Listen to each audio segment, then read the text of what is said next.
말씀은 마태복음 17장 1절에서 5절까지 말씀입니다. 하나님 말씀은 마태복음 17장 1절에서 5절까지 말씀 찾으셨으면 우리 함께 읽겠습니다.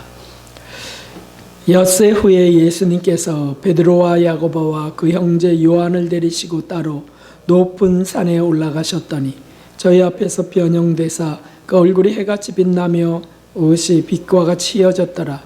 때에 모세와 엘리야가 예수님으로 더불어 말씀하는 것이 저희에게 보이거늘 베드로가 예수님께 여짜와 가로되 주여 우리가 여기 있는 것이 좋사오니 주께서 만일 원하시면 내가 여기서 초막 셋을 짓되 하나는 주를 위하여 하나는 모세를 위하여 하나는 엘리야를 위하여 하리이다.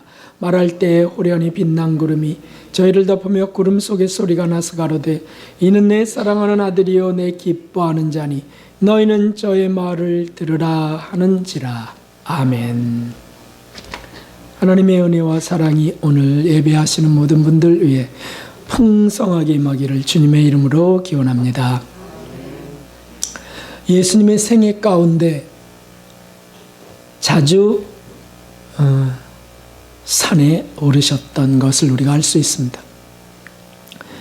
이스라엘은 곳곳에 그 산지들이 있는데 그리 높은 산들이 아닙니다. 대부분 다 서울의 그 북한산보다 낮은 산들이에요. 그래서 600m에서 800m 정도의 산들이 대부분이죠.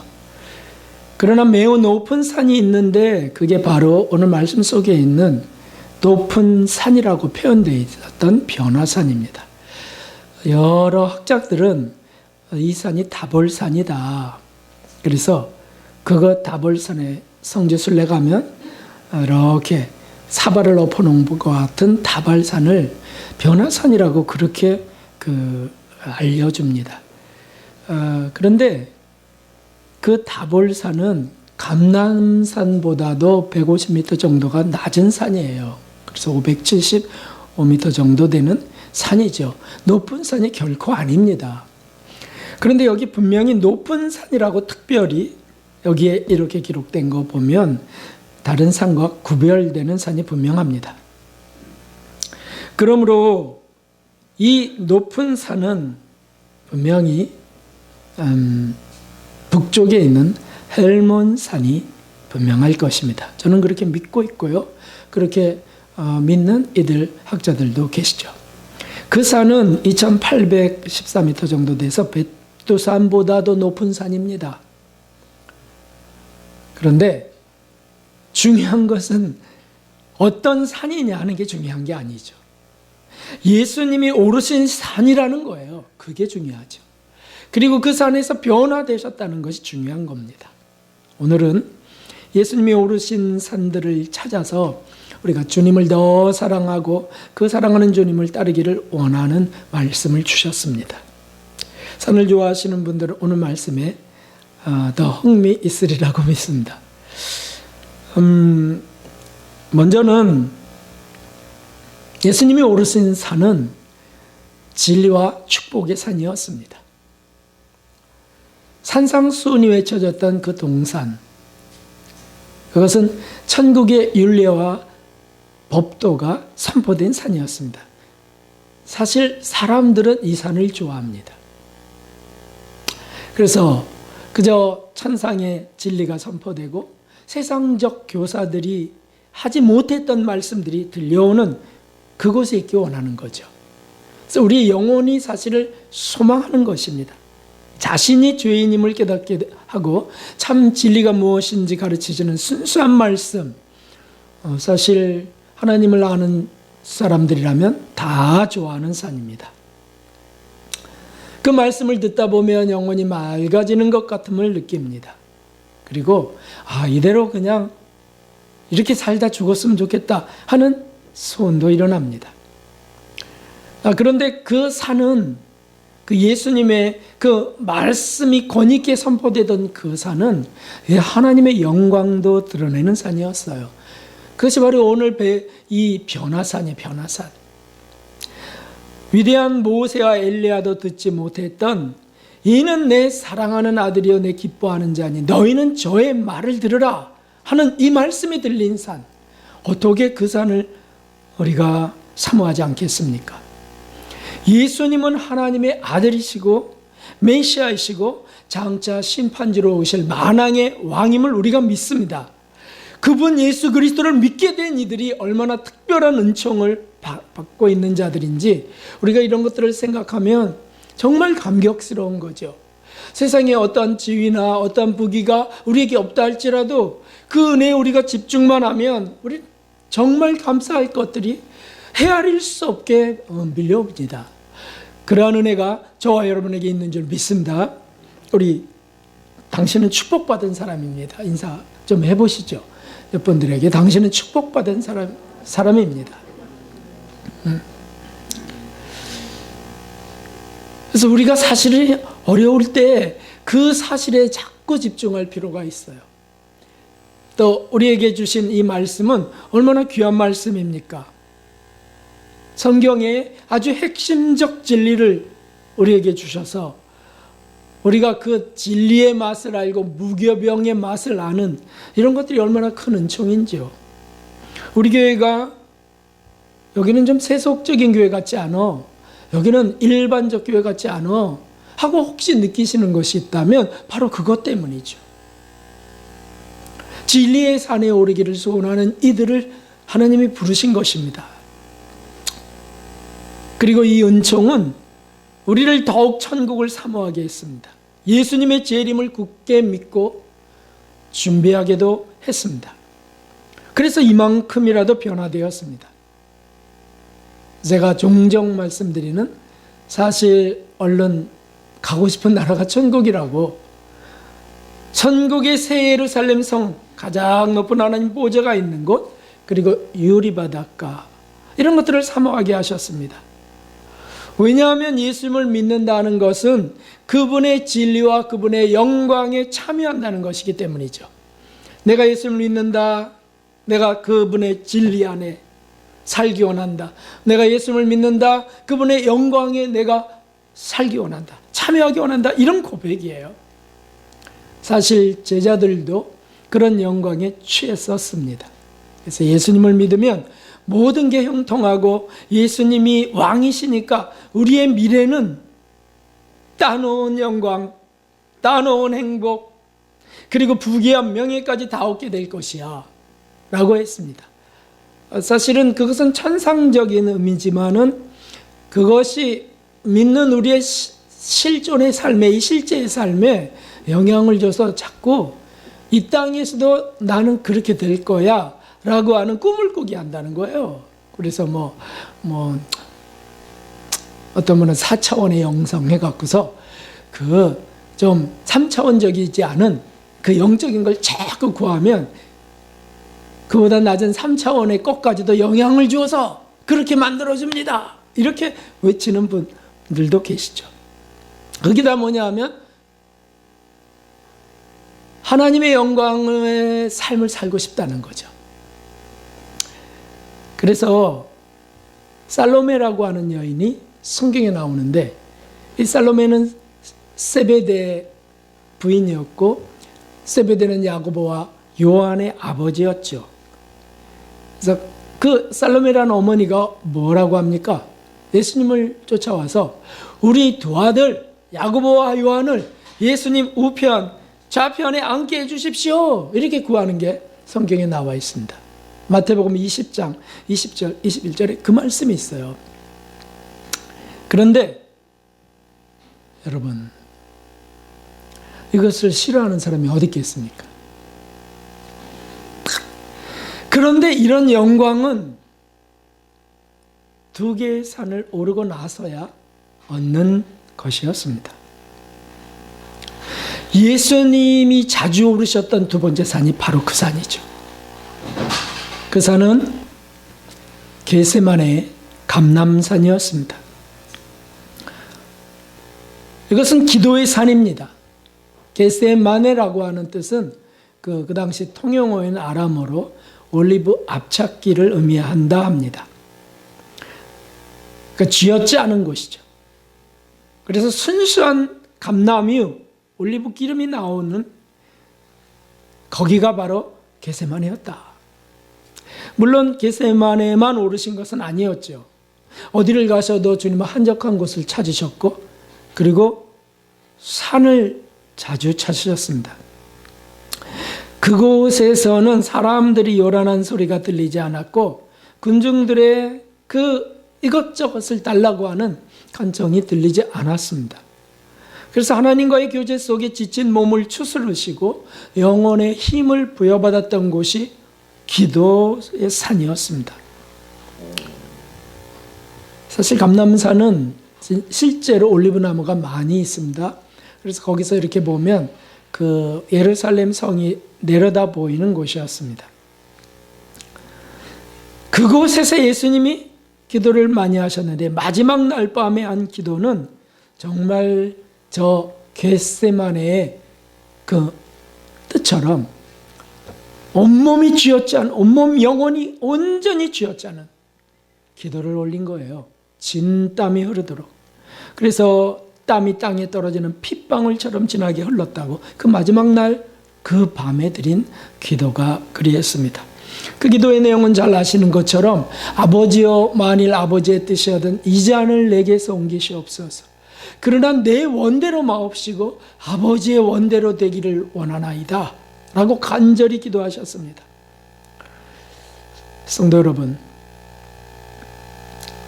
진리의 참된 능력과 하나님의 영광을 얻는 것은 기도 없이는 얻을 수 없습니다.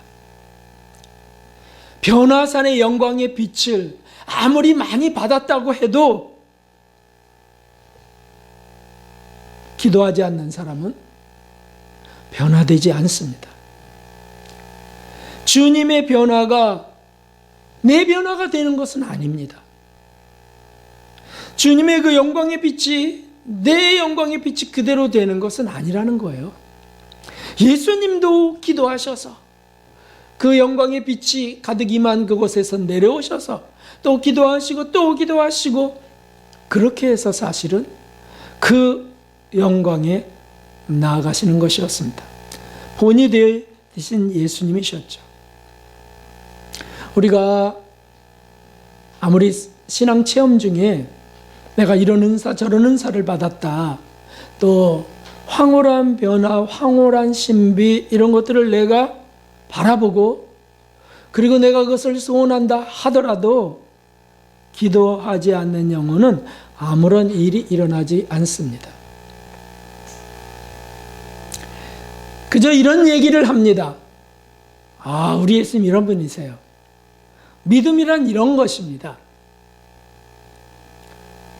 남의 얘기만 우리 요란하게 전하는 이야기꾼이 되기 쉬워요. 죄송합니다. 예수님을 남이라고 해서. 남이시죠. 뭐. 예수님이 나가 아니시죠. 그래서 예수님이 어떤 분, 저떤 분, 신앙생활하면 이런 은사가 있고 뭐 이런 놀라운 일들이 일어나요. 아무리 얘기해도요. 자신의 변화는 아닙니다.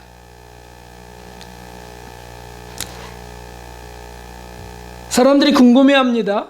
그렇게 간증하는 사람들, 그렇게 말을 장황하게 설명하는 분들을 궁금해해요. 뭐냐면 그래서 그 끝이 빨리 나오기를 원해요. 그게 뭐냐? 그래서 당신은 어떻게 됐어요? 이게 궁금한 거예요. 그런 진리와 그런 영광을 알았다고요? 보았다고요? 깨달았다고요? 오, 당신은 그런데 어떻게 되었나요? 뭐 이런 진리 내가 20년째 듣고 있어요. 그래서 어떻게 되었나요? 뭐가 좀 달라졌나요? 글쎄 그게 쉽게 되는 건 아니에요. 그렇다면 그분의 진리가 하나님의 영광이 무슨 의미가 있을까요? 왜 그럴까요? 그 영광만 보기 원했지 기도의 산에 오르지는 않기 때문입니다. 진리를 발견했다고, 정말 내가 찾았다고, 그렇다면 기도해서 그 진리를 지킬 힘도 은혜도 받아야 되는 거죠. 기도가 무엇입니까? 기도는 주님께 꼭 붙어 있는 겁니다. 무엇이든지 아뢰고 지혜도 얻고 부족함이나 연약함 또는 감춰진 죄악이나 악습들, 악성들 이런 걸 고백하면서 사함을 받는 게 기도죠. 우울할 때도 그 우울함의 그늘을 벗기는 것이 기도예요. 은혜가 임하는 통로가 기도잖아요. 우리를 사랑하신 주님을 사랑해서 사실은 은혜도 받고 주님께 영광을 정말 진정으로 돌려드리는 그것이 기도죠. 잔느 기용은 이렇게 말했습니다. 이제 우리는 기도를 위하여 하루 몇 번 정도의 별도의 시간을 정해놓는 수준을 벗어나서 대부분 저렇게 하죠. 기도 시간 정하고 나는 이렇게 기도한다고. 그런데 그것을 넘어서 우리 생활 전체를 포함하는 수준으로 들어가야 한다라고 말했어요. 생활 전체가 기도가 돼야 된다. 그게 무슨 의미일까요? 늘 전 주님을 생각해요. 주님이 내 안에 있어요. 내가 의식하지 않아도 주님은 나와 함께 하시고요. 주님은 날 보호하세요. 라고 말하지만 그건 성경적이지 않습니다. 내가 몰라도 내가 주님을 느끼지 못하고 또 주님을 부르지 않아도 주님은 늘 언제나 우리를 보호하시는 부모와 같아요. 라고 하는 건 자기 믿음이에요. 성경 속에 있는 믿음이 아닙니다. 성경 속에는 어떻게 말씀하십니까?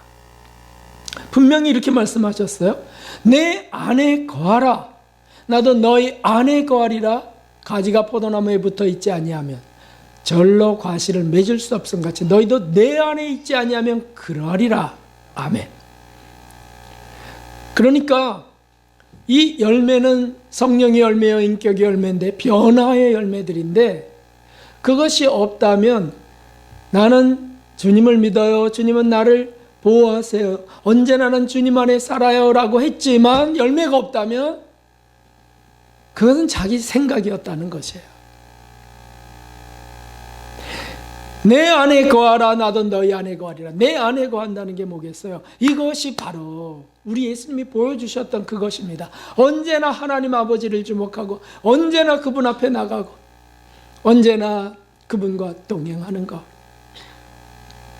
그럴 때 놀라운 변화가 일어납니다. 하나님의 영광이요, 하나님의 영광에 참여하는 일이 거기에 있게 됩니다. 주님께 붙어 있을 때 일어난다는 것이죠. 그리고 그 맛을 보는 이들은 세상의 어떤 맛을 구하지 않습니다. 비교조차 할 수 없는 그것은 놀라운 기쁨이거든요. 이 기도 없이는 이 기도의 산에 오르지 않고서는 부어지는 이 은혜를 받을 수 없고요. 이 은혜 없으면 아무 열매도 맺을 수 없습니다. 바로 그것입니다. 기도는 주님 안으로 들어가는 문입니다.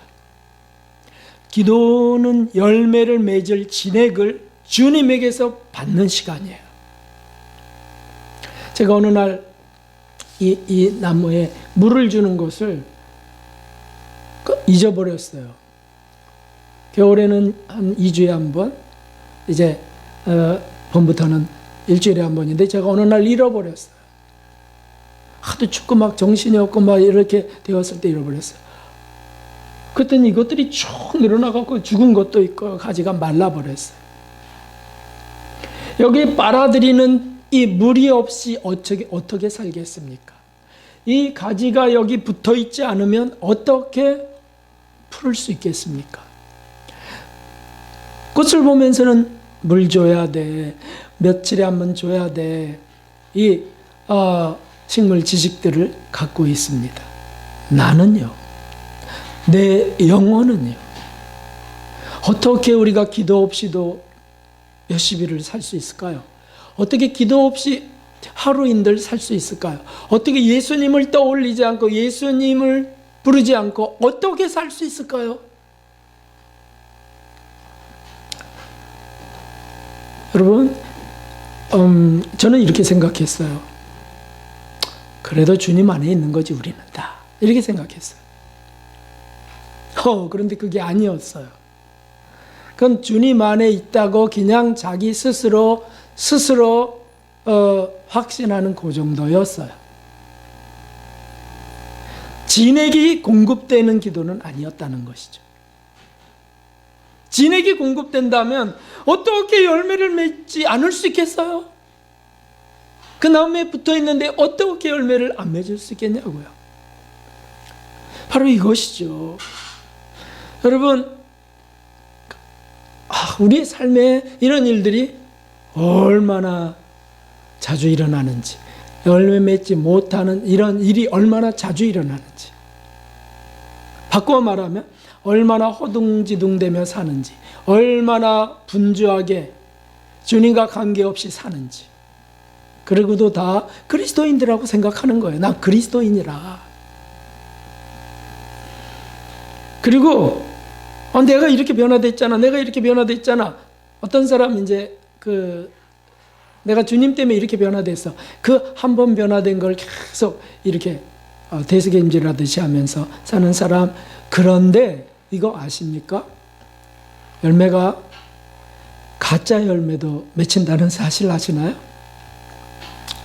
보십시오. 바리새인의 경건은 당시의 모든 이스라엘 백성들 중에 뛰어난 경건이었습니다.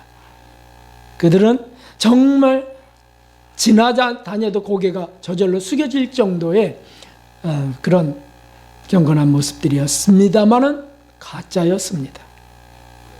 왜냐하면 예수님을 못 받게 한 경건이었잖아요. 서기관의 성경 실력은 대단했지만 그것도 역시 가짜였어요. 가짜인 그들이 예수님을 죽게 했습니다. 그들도 기도했습니다. 그들도 여호와 하나님을 경외했습니다. 그런데 그들은 어떻게 그럴 수가 있을까요? 그래서 여기 또 하나의 산이 있습니다.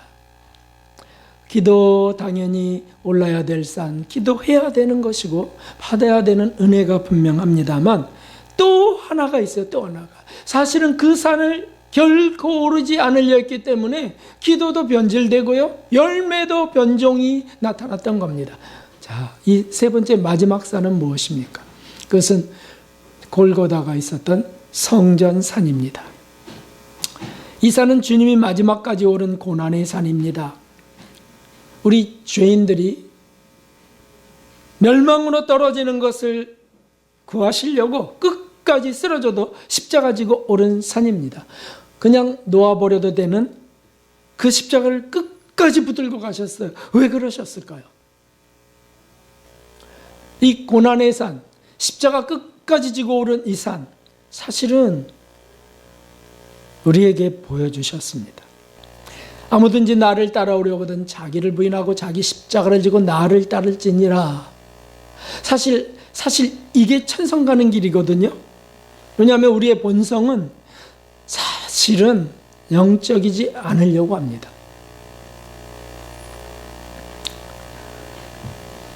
나를 따라오려거든 자기를 부인하고 본성을 부인하고 자기 십자가를 지고 고난을 짊어지고 나를 따르라.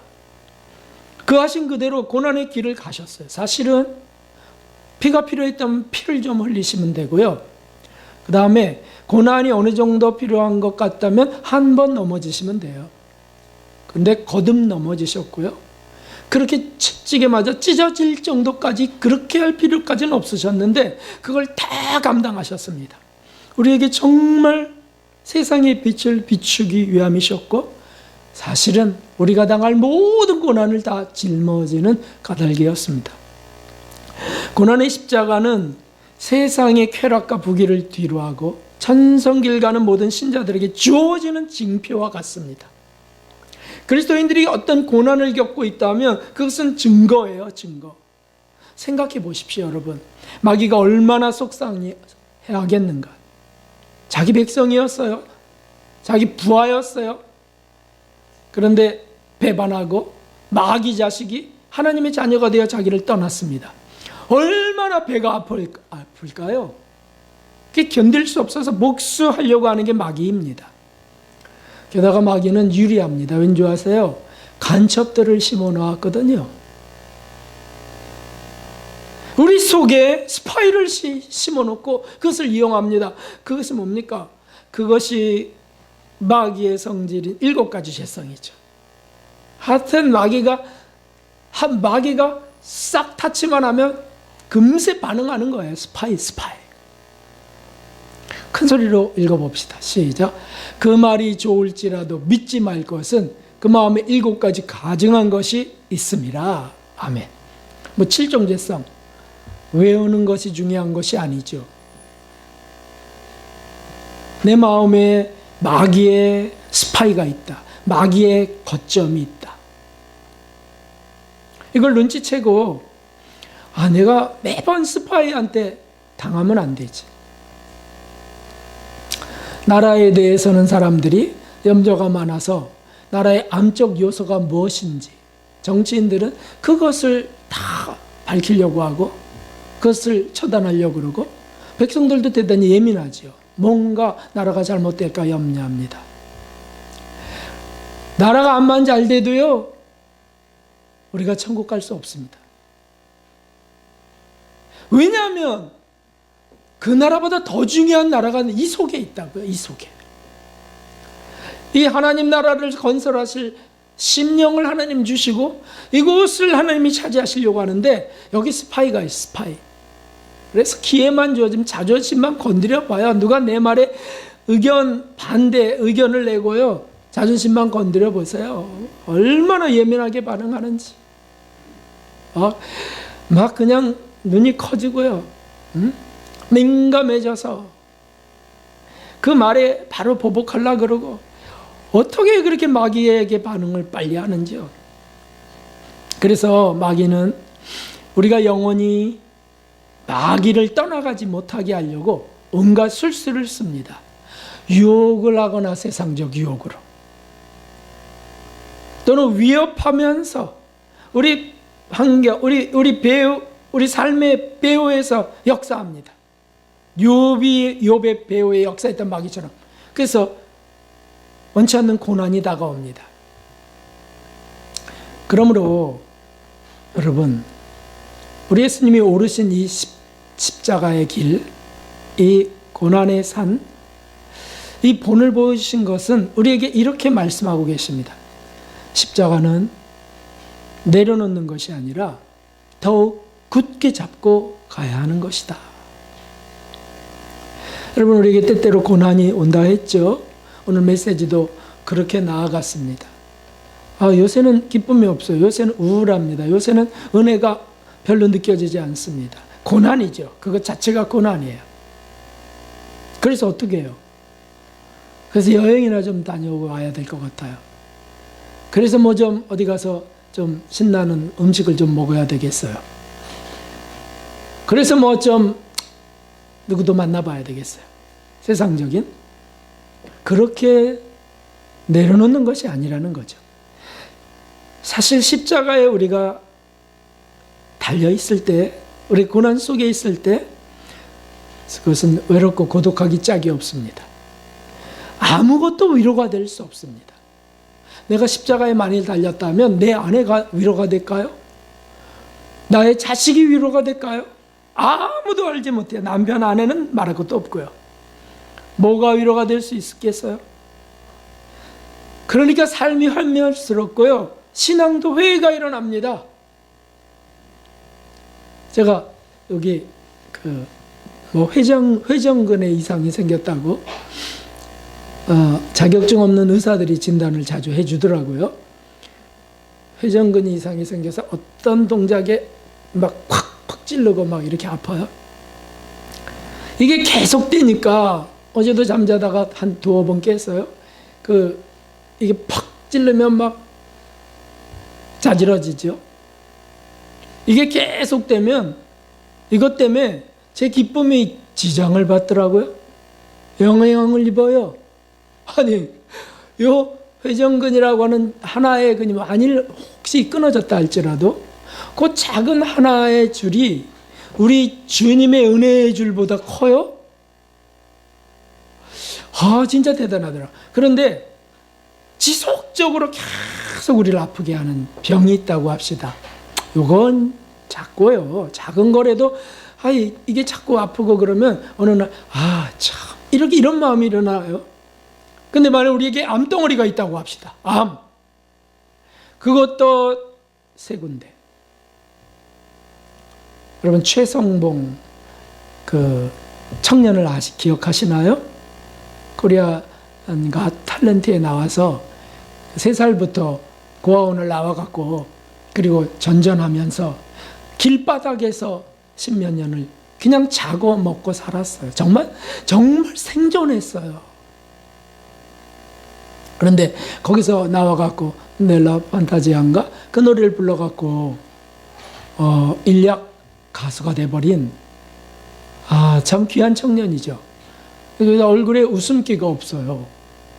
늘 그런 환경 속에 있었으니까. 그래서 막 CNN에서도 이것을 대대적으로 보도하고 그래서 그가 불렀던 갓탈란트에서 불렀던 게 조회수가 3억이 넘었답니다. 대단하죠? 3억이 넘었어요. 그래서 막 후원도 들어오고 해서 이제 정말 살 만큼 됐고요. 네. 대학도 가고요. 이게 정말 이제 본격적으로 살 수 있는 그 나이가 됐잖아요. 그런데 암에 걸렸어요. 그것도 3군데. 참 고난이 그렇게 되면 어떻게 될까요? 이게 뭐예요? 그는 기독교인입니다. 독실한 기독교인이야. 아마 그렇게 될 수밖에 없었던 환경이라 생각이 됩니다. 그런데 그가 거기에서 좌절하지 않아요. 그리고는 많은 어려운 이들, 고난받는 이들의 힘이 되기 원합니다.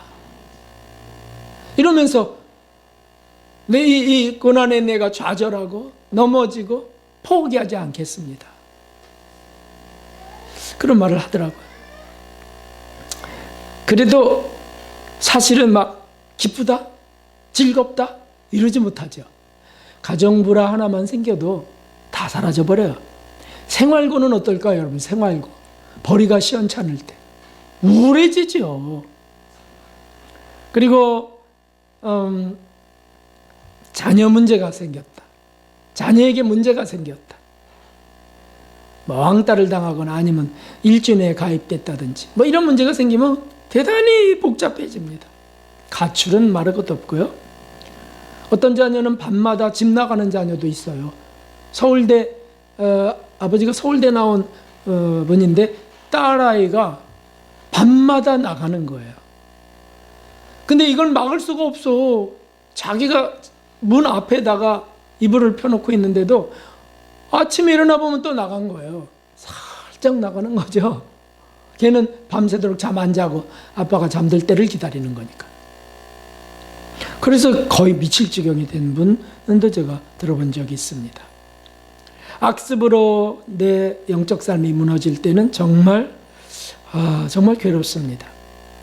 억울한 누명 같은 것, 또 손해보는 일들이 계속되고 실패함 이럴지 이런 것들은요, 아무도 자신의 고난을 이해하지 못해. 그때가 언제라고요? 십자가에 달려있을 때입니다. 사람은 아무도 힘이 될 수 없습니다. 끊임없이 구하지만 힘이 되지 않아요. 그러나 예수님은 예외이십니다. 왜냐하면 그분은 우리를 위해서 그 모든 고난을 그 십자가에서 이미 다 겪고 그것을 견디셨기 때문이죠. 왜 그렇게까지? 그런 묵상할 때가 있어요. 주님, 왜 그렇게까지 달리셔야 됐습니까? 왜 그렇게까지 오랜 시간 6시간이나 그걸 견디셔야 됐습니까? 1시간 만에 돌아가시면 안 되셨어요. 그런데 하나님의 영광에 참여하기 위해서 이 고난도 함께 해야 된다고 하는 그런 메시지로 들려요. 그렇습니다, 여러분. 주님의 영광에 참여하기 위해서 주님의 고난에도 함께 해야 된다고 하는 것은 진리입니다. 고난 없는 영광은 가짜입니다. 신기루에 불과해요. 마치 얻었다 해도, 내가 그 영광을 고난 없이 얻었다 해도 복권에 당첨된 대부분의 사람들이 망하는 것 같은 꼴이 되는 거죠. 초대교회 7개 교회 가운데 계시록에 쓰여진 라오디게아 교회 목사님은 초대교회 성공적인 목회자로 유명한 분이었습니다. 그래서 성도들이 마구 몰려들어왔고 교회가 확장되고 부자가 된 목사였습니다. 그런데 주님께서 그에게 사랑의 권면을 하시죠. 기억하고 있습니다. 다시 한번 읽어보겠습니다. 내가 너를 권하노니 내게서 불로 연단한 금을 사서 부여하게 하고 흰옷을 사서 입어 벌거벗은 수치를 보이지 않게 하고 안약을 사서 눈에 발라 보게 하라. 아멘. 저기 불로 연단한 금이라는 것은 뭐냐면 고난을 통과한 정금의 믿음이죠. 어떻게 목사님이 저기 보면 옷도 안 입은 모습이요, 보지도 못하는 장님이요, 불로 연단한 금은 없는 가난한 자예요. 가련하고 가난한 자. 아니 목사님이 될 정도면 저런 거 다 겪는 그런 거 아닌가요? 근데 그렇지 않아요. 이 목사님은 고난을 피해 왔습니다. 그게 분명합니다. 그럴 수 있을까요? 여러분, 고난을 피할 수 있을까요? 있습니다, 여러분. 이렇게 말할 때 아주 좋은 피할 길이 열려요. 그게 뭐냐면, 여러분, 고난은 주님이 다 받으셨기 때문에 성도들은 불필요합니다. 고난은 우리 주님이 다 겪으셨기 때문에 우리는 더 이상 고난이 필요 없어졌습니다. 얼마나 솔깃합니까? 얼마나 그럴듯합니까? 응? 그래서 고난이 다가오면 그걸 물리치라는 거예요. 그 저주를 부서뜨리라는 거예요. 고난이 다가왔을 때 그것을 막 저주하고 그것을 기도해서 그것을 피해가는 것, 이것 지혜입니다. 이런 설교 들어보셨나요? 그건 어린 믿음이기 때문에 아주 저렇게 하늘이처럼 어린아이기 때문에 달래는 수준이에요. 주님이 뭘 줄 수가 없어요. 저 아이를 막 때리겠어요? 클 때까지 기도 크기만 해봐 뭐 이러는 부모도 있지만은, 그래서 사실 그런 사람들은 그냥 목사가 되기까지도 그런 어떤 신학, 그런 어떤 기복적 사상을 갖고 그렇게 나간다면요, 어떻게 할 수가 없어. 그냥 주님이 안타깝지만은 참 그래도 주님 따라만 안 되니까 사탕이나 줄 수밖에 없는 어린아이라는 거죠. 단단한 식물을 줄 수가 없습니다. 그리고 오늘날 우리 교계에 이런 말씀들이 있습니다. 이런 교회들이 있습니다. 우리의 신앙도 어느 날 그런 거를 소원할 때가 있지 않습니까? 그게 더 좋지 않습니까? 고난을 좋아하는 사람이 어디 있습니까? 그러니까 그저 고난만 닥치면 내가 기도가 부족해서 그래. 물리쳐야 돼. 마귀가 하는 거야. 이렇게 그냥 쳐내버리고 말아요. 고난은 불행이라고 생각합니다. 고난은 믿음이 부족해서 오는 거라고 믿고 믿음으로 고난을 물리쳐야 된다고 하는 믿음, 바리새인의 믿음이었습니다. 제사장과 서기관들의 성경 지식이었고요. 그리고 그것은 열매를 맺을 수 없습니다. 가짜 열매의 형태로 보이는 가짜일 뿐입니다. 그런 것들은 언제 무너지는지 아십니까? 고난이 닥칠 때 무너집니다. 기도하고 물리쳐도 고난이 내게 엄습할 때 무너져 버려요. 사실은 하나님이 그를 새롭게 하시려고 하시는 은총인데 말이죠. 자, 혹시 그런 설교나 그런 사상이 우리 속에 들락거릴 때 우리는 어디에 주목해야 되겠습니까? 성경의 말씀에 우리 주목해야 됩니다. 한번 또 읽어보겠습니다. 고난당한 것이 내게 유익이라 이로 인하여 내가 주의 율례를 배우게 되었나이다. 아멘. 고난이 내게 유익이라고 하는 고백입니다. 고난은 불필요한 거라고 하는 것이 아니고 내게 이것이 유익이야. 이 병은 내게 유익함을 줘요. 제가 혈액병이 있는데 혈액병이 제게 유익이다. 절제하게 하고 또 부지런을 내게 하고 이런 유익이 있고, 그리고 주님을 계속 의지하는 유익이 있고, 겸손해지는 유익이 있고, 여러 가지 유익이 있어요. 아, 주님이 주셨구나, 이렇게 믿을 수밖에 없는 거죠. 고난을 누구보다 끔찍하게 겪은 욥은 그 후에 오는 영광을 그렇게 표현했습니다. 내가 죽게 대하여 귀로 듣기만 하였었더니 이제는 눈으로 주를 배움나이다. 그 고난 없으면 나는 여전히 그런 신앙이었다는 거죠. 여전히 기복신앙, 여전히 성공신앙, 그런 것들이었다는 거예요. 고난을 누구보다 끔찍하게 겪은 욥의 고백이니 우리가 어떻게 부인할 수 있겠습니까? 어떤 분은 또 이렇게 빠져나가요. 그것들은 다 구약 아니냐고. 신약의 예수님은 그래서 그 모든 구약에서 말한 그런 것들을 다 담당하시고 다 짊어지시고 가셨다. 그래서 우리에게 더 이상 필요 없다라고 한다는 거죠. 그러면 신약의 사도들의 고난은 다 무엇입니까? 초대교회 순교자들의 고난은 무엇입니까? 그리고 성경의 이 말씀은 무엇입니까? 그리스도를 위하여 너에게 은혜를 주신 것은 다만 그를 믿을 뿐 아니라 또한 그를 위하여 고난도 받게 하심이니라. 아멘. 빌립보서의 이 고백, 필요하다고 하는 고백이에요. 고난은 제게 필요합니다, 주님.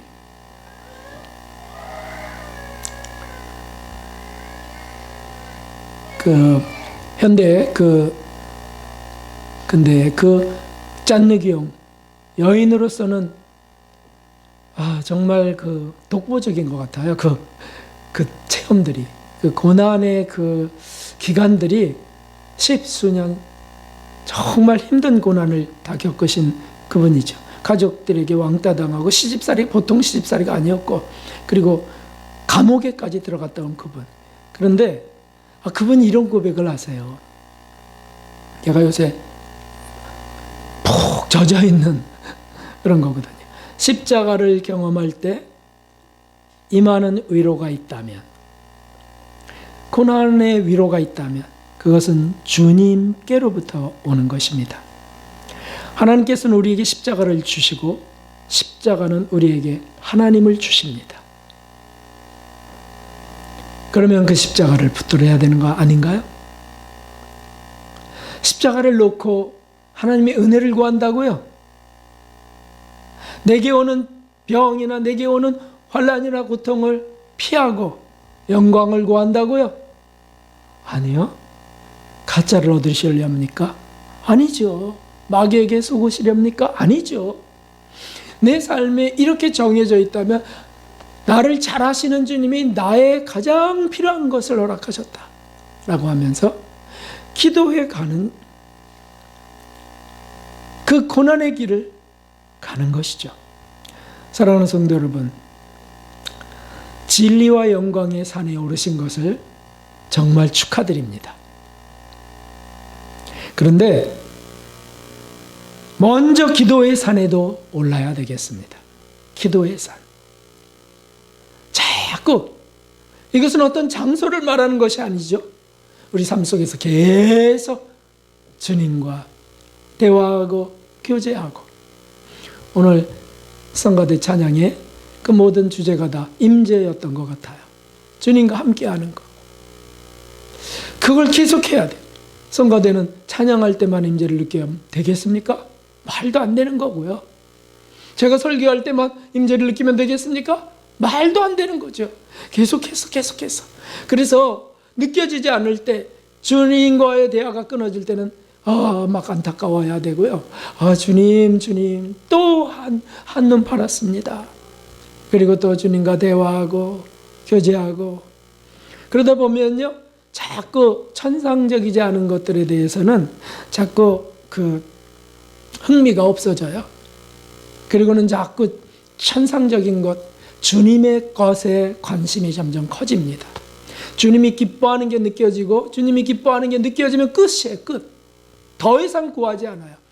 그게 없다면 자꾸 사람에게 기쁨을 찾는 가엾은 영혼이 되는 거죠. 사람들 앞에서 그럴듯하게 옷깃에 술을 달고 기도하고, 사람들 앞에 그럴듯하게 자랑하고, 이런 일들이 거기에 있습니다. 그러나 주님께 집중하고 주님께 나누며 받는다면 그런 일들은 부질없어지는 거죠. 심리학에서는 자존감이 높아진다 그래요. 자존감이 그리스도인처럼 높은 사람들이 어디 있겠어요? 예수 그리스도가 날 위해 죽으시고 날 위하여 사시고 그리고 승천하셔서 보혜사 그분을 보내주신 분들인데 얼마나 놀라운 일이에요. 얼마나 놀라운 일이에요. 생각하면 정말 더 구할 이유가 없을 것 같아요. 주님을 주셨으면 됐습니다라고 말이죠. 그리고 그러한 이들이 오를 산이 있습니다. 고난의 산에도 주님과 함께 오르는 것입니다. 우리에게 원치 않는 환경들이 펼쳐졌을 때 하나님 이제 도저히 견딜 수 없을 것 같아요 라고 하는 고통이 극심할 때 그때 예수님 앞에 서 계신 것입니다. 구레네 시몬처럼 말이죠. 그때가 주님 앞에 있는 거예요. 주님과 함께하는 시간이에요.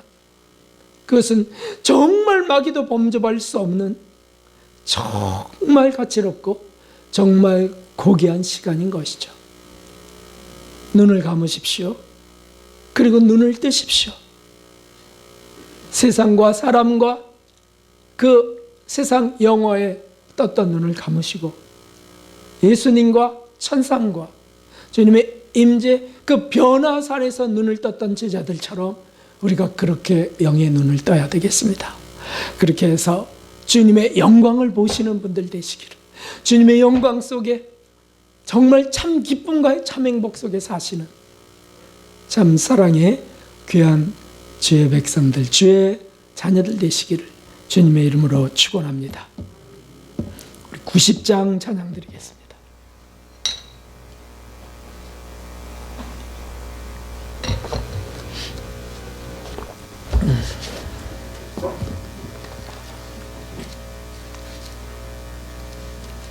아버지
쌓인 것이 한없이 크건너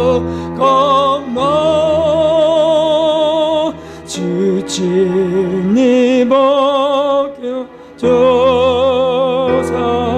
위로해 주시네. 내 주를 오지 않니 내 맘이 편하고 주 나를 붙드시니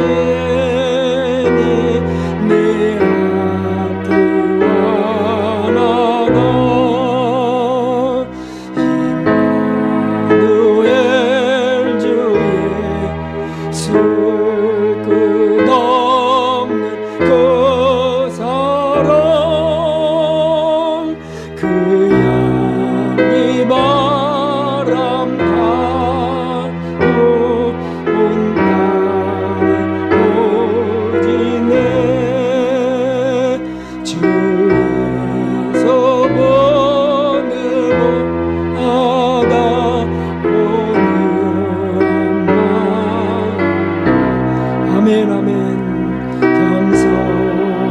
마음으로 섬김 살리라. 나 주의 길을 따라 저 천국에 이르러 전사의 노래 배워 주 찬송하리라. 우리가 고난을 피했던